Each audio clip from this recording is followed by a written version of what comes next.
Topic here is on the Roaring Twenties presentations from class. So I'll go through each one quick and maybe go back and forth. We'll see. Anyway, the first topic is the 1919 Seattle General Strike. In this particular topic, what's important here is that the union leaders are trying to get everybody works in the town to stop working. So this is a strike designed to shut down Seattle. So think about if you're a government and how problematic that could possibly be. Smedley Butler writes a book, War is a Racket, and in his book he is critical of the amount of money that United States business made during World War I. Communism for Karl Marx. So here is not the first time that we've looked at this particular topic, but Karl Marx writes his Communist Manifesto in the 1840s, and he pretty much is arguing that the working people of any society, when you have a class of society or a society of classes, would work to create a classless society. So that's kind of what's going on between these two images here.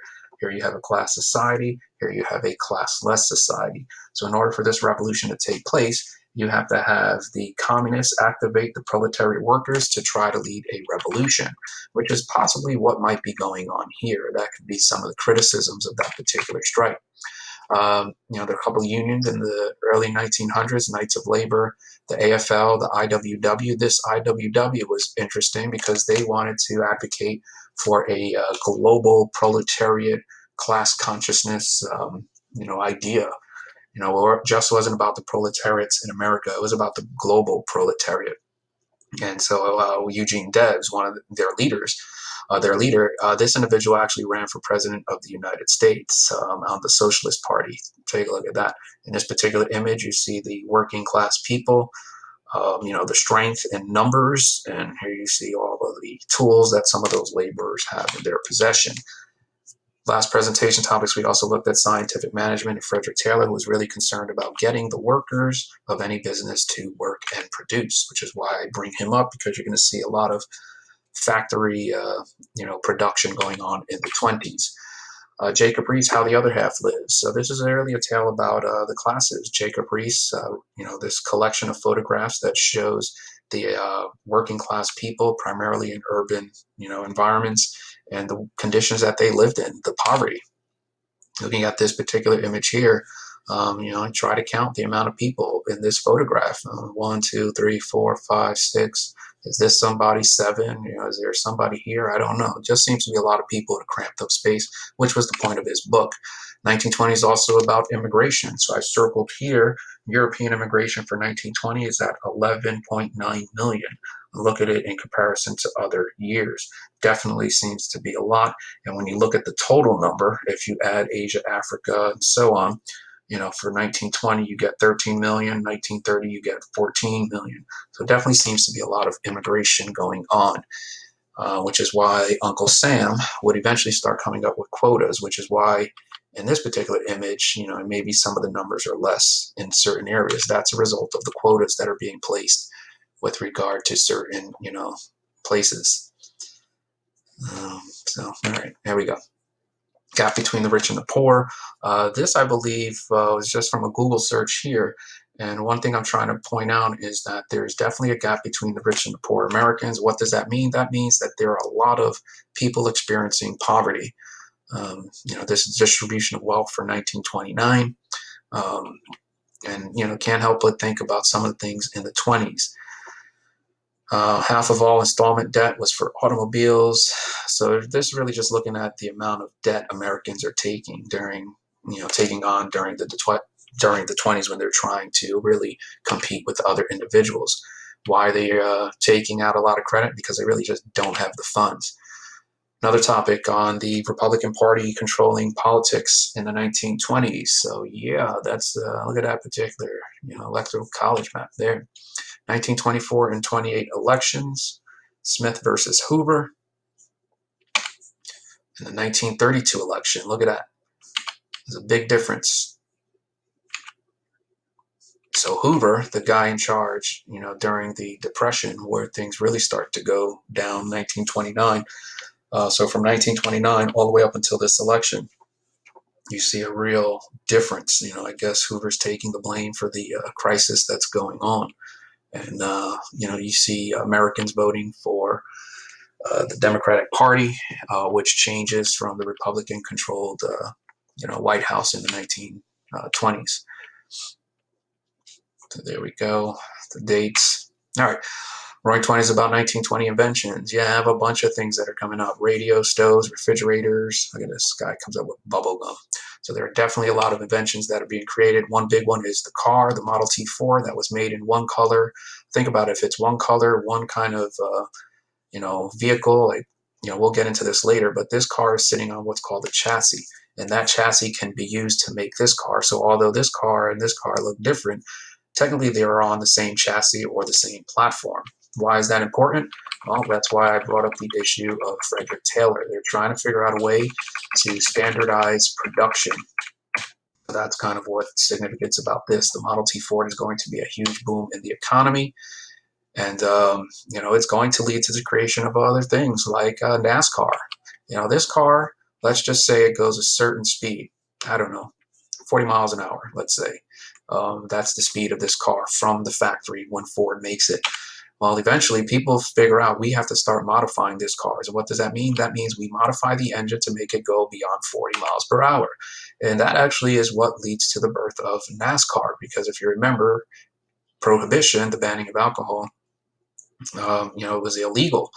And so what happens here is that people are starting to modify their cars so they can outrun the police officers. And that is where the origins of NASCAR and racing come into play. Thinking back about some of those cars that are being made here, there's a bunch. And that is going to create a boom in the economy.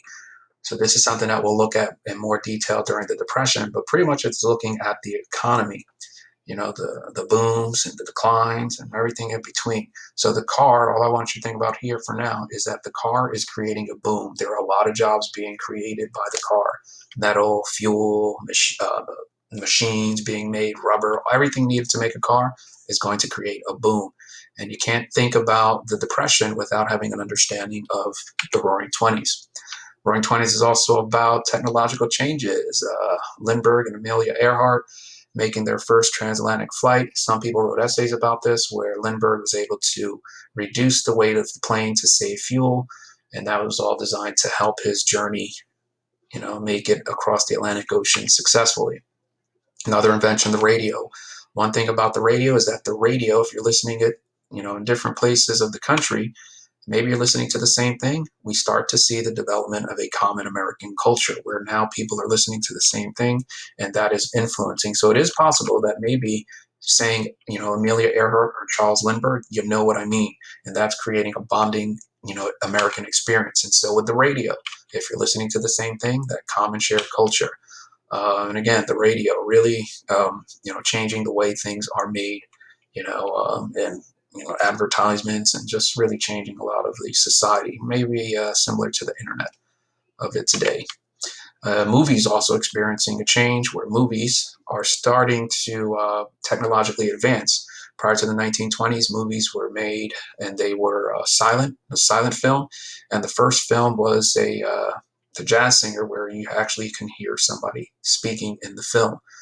This is the actor Al Jolson, and this individual is in blackface, and I think I've addressed this already. This is what makes blackface offensive. It is a reference to this time period where African Americans were excluded from films, and African American characters were played by non-African Americans. Anyway, since the 20s is about change and technological advancement and rejecting the past, I think I've already addressed this. Where Charlie Chaplin is asked, under pressure to talk in a film, and he decides that he is going to, sing in his first talkie modern times, but he is going to create a fake language that mixes a bunch of different languages. So at the end of the day, you really don't know what this guy's saying anyway. More thoughts on movies. Movies are for the lower class, but if everybody's watching these films, again, it creates a common experience. Louis Sullivan, you can't talk about the 20s without looking at the rise of cities in urban America. Louis Sullivan, the father of architectural skyscrapers. That's where they're going here. Here they're building the Empire State Building, this historic photograph here. And so Louis Sullivan is arguing go up higher. Here you see the Empire State Building, being made. notice all of the structural beams here. I don't remember the floors on this, but I think in the 20s, it's like 84, 86 floors was the standard. And there actually was a plane crash into the Empire State Building. And the only reason why I bring that up is the way this building was made and the standards for this particular building, the plane impact, all of these things are taken into consideration when the Trade Center is being built in the 1960s going into the 1970s. Urban and rural America, looking at the significant change with regard to people going from rural America to urban America. So if you follow the data, you would see the trend where urban America is starting to increase. Here it's at 69, at 1930 it's at 56. And with that, you also see complications with religion, where people are becoming less religious, and maybe that is a result of things like the Scopes trial, where the teacher is in violation of teaching something which is about evolution as opposed to creationism, which violates the Butler Act, and this individual finds himself in some hot water. Why is this significant in the 20s? It's an example of changing America. Margaret Sanger is one of the women in the 1920s that's trying to address the issue of abortion and rights for women. And she is the one woman who goes down in history for the creation of Planned Parenthood. And Planned Parenthood continues to come up in conversation as I did a search for Planned Parenthood and Amy Coney Barrett, which is Trump's nomination for the Supreme Court. And so, an issue that starts in the 20s, still with us today. Other women fighting for change for women, Madame Restell, Maria Cui. This topic is on Emma Goldman. Emma Goldman, another woman who is very critical of World War I and actually finds herself getting deported.